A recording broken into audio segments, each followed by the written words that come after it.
Buen día, mi nombre es Mariana Mendoza y yo les voy a estar hablando sobre la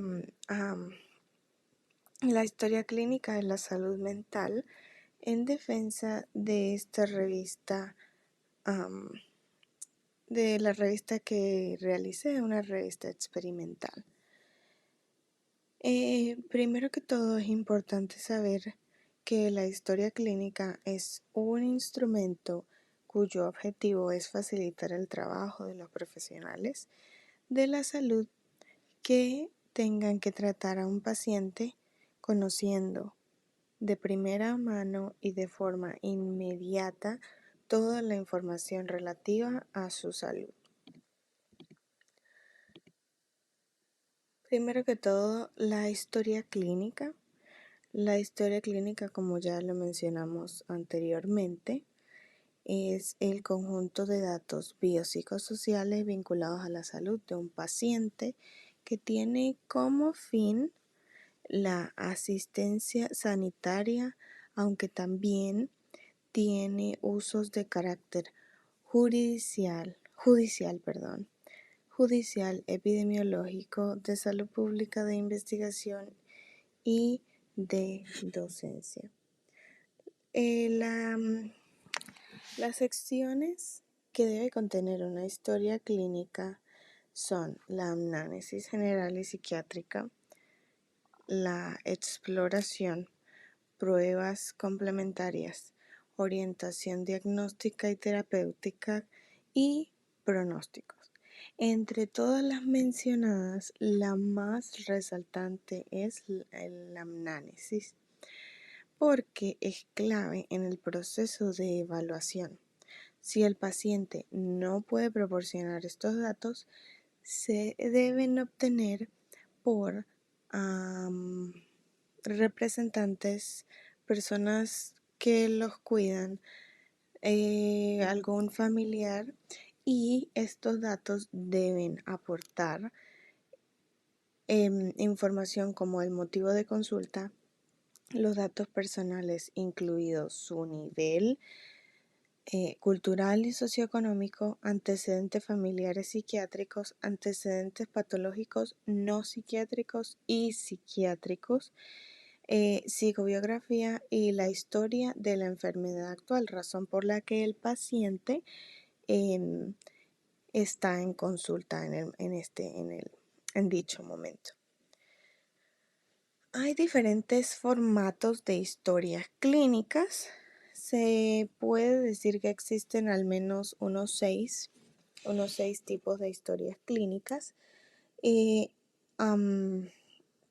los cuales se encargan de registrar en general. Su objetivo general es registrar el estado de salud de un paciente en diversos momentos de atención médica.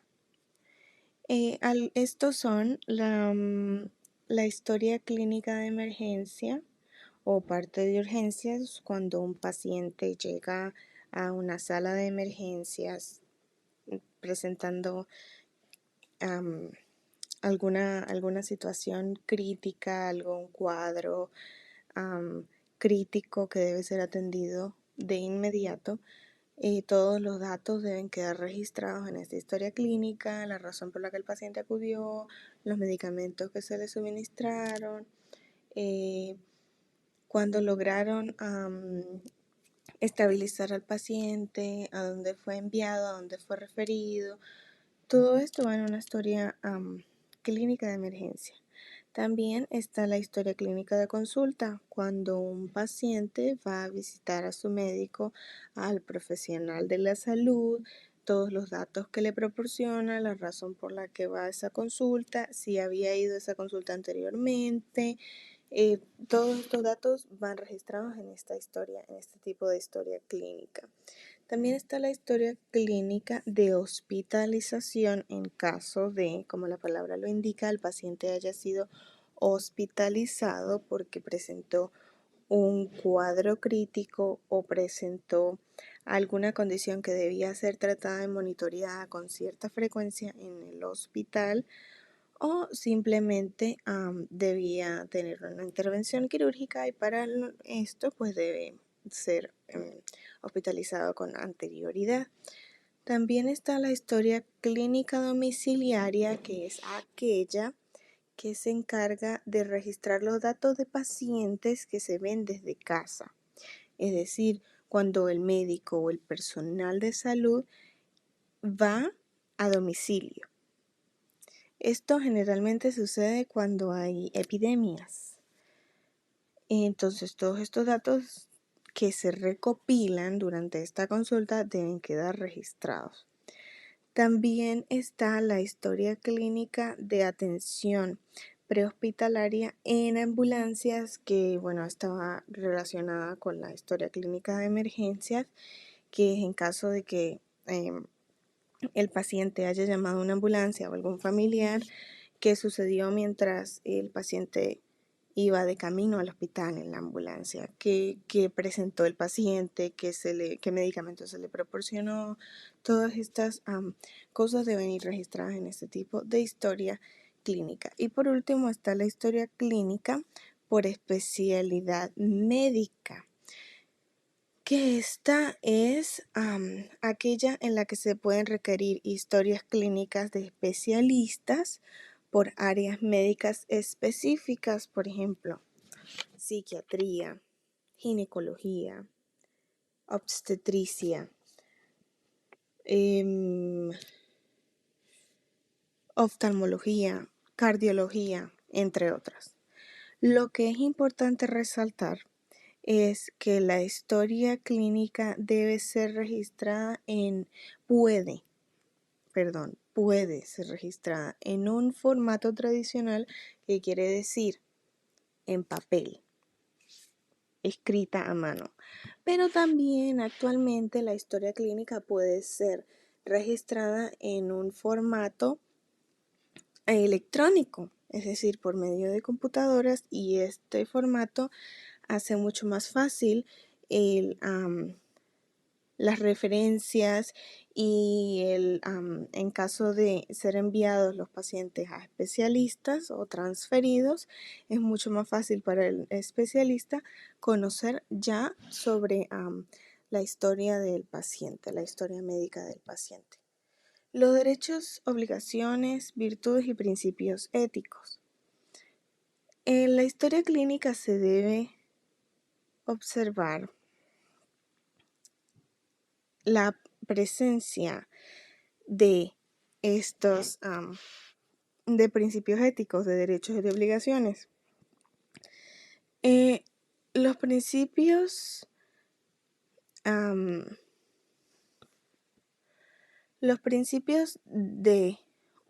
deontológicos para gramaticar el respeto de los datos sanitarios se encuentra en cuatro principios fundamentales, los cuales serían el principio de la sobriedad o pertenencia, el cual establece que los profesionales sanitarios deben recabar y anotar lo estrictamente necesario. El principio de la transparencia, el cual indica que el paciente sepa qué tipos de formatos hay en la historia clínica, así como quién y bajo qué condiciones los profesionales pueden tener acceso a ella. También está el principio de la responsabilidad, el cual conlleva a que los profesionales han de ser cuidadosos con el manejo de la información y que el trabajo en equipo no debe utilizarse para difuminar responsabilidades. Y el último sería el principio de la protección universal, el cual sostiene que en todos los centros sanitarios y para todos los pacientes han de adoptarse unas medidas de seguridad que garanticen la protección de los datos sanitarios. Todos estos principios fueron creados con la necesidad de garantizar la confidencialidad de los datos sanitarios. La confidencialidad es tanto un derecho como una obligación. El informe psicológico. El informe psicológico es un documento por el cual el terapeuta expone los resultados de una evaluación diagnóstica a un paciente. En él se recoge la información que el profesional obtuvo durante dicho proceso y de este modo el texto constituye un registro clínico donde se incluyen antecedentes, la situación actual del paciente, sus problemas, sus limitaciones, las principales averiguaciones que hace el psicólogo o las interpretaciones de las normas. Hay diferentes tipos de informes psicológicos. Algunos de ellos serían algunos de ellos dependen de los motivos o propósitos que el paciente plantea, la persona que lo solicita y la institución laboral, pericial, escolar o clínica. El principal objetivo que persigue la elaboración de los informes psicológicos es ofrecer una información detallada acerca de una persona y situación concreta, lo cual incluye datos fiables que sirven de guía y ayuda a entender la conducta de éste y sus problemas. En esta revista experimental pueden obtener los datos, la información necesaria para saber cómo se debe realizar, cuáles son los pasos a seguir para llevar a cabo un informe psicológico. Lo que es importante saber es que el informe psicológico, en un informe psicológico, las primeras cuestiones a tener en cuenta es a quién irá dirigido, para qué se necesita y cuál será su tipología, con tal de que el informe se centre más en unos aspectos y en otros. Métodos de observación para niños y adolescentes. Métodos de observación e entrevista para niños y adolescentes. La entrevista se caracteriza por ser una técnica previa al diagnóstico e incluso previa a cualquier modalidad de intervención. Esta es imprescindible en el proceso de evaluación por la cantidad de información y conocimiento personal que aporta del sujeto en un breve espacio de tiempo. La entrevista recoge abiertamente la petición de ayuda del entrevistado, ya que especialmente en la primera entrevista el entrevistado se encuentra en una situación de conflicto, estrés, confusión y sufrimiento que le lleva a consulta. Es importante saber que sin importar la edad del primer encuentro, siempre debe ser con los padres y la aplicación varía. Si es un niño, hay que prepararlo y orientarlo previamente, es decir, establecer una buena comunicación, incluso debe hacerse una preparación del ambiente donde se va a realizar la entrevista para que el niño se sienta bien, se sienta en confianza y no se sienta tímido, ni esto represente un impedimento para una entrevista exitosa.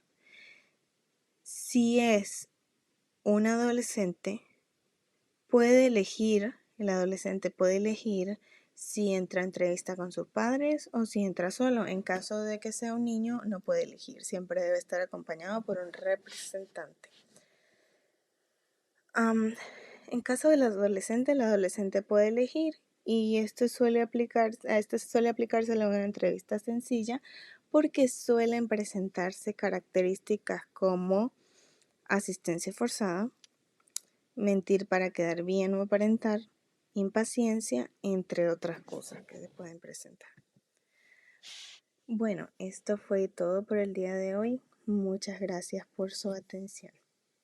Espero les haya gustado.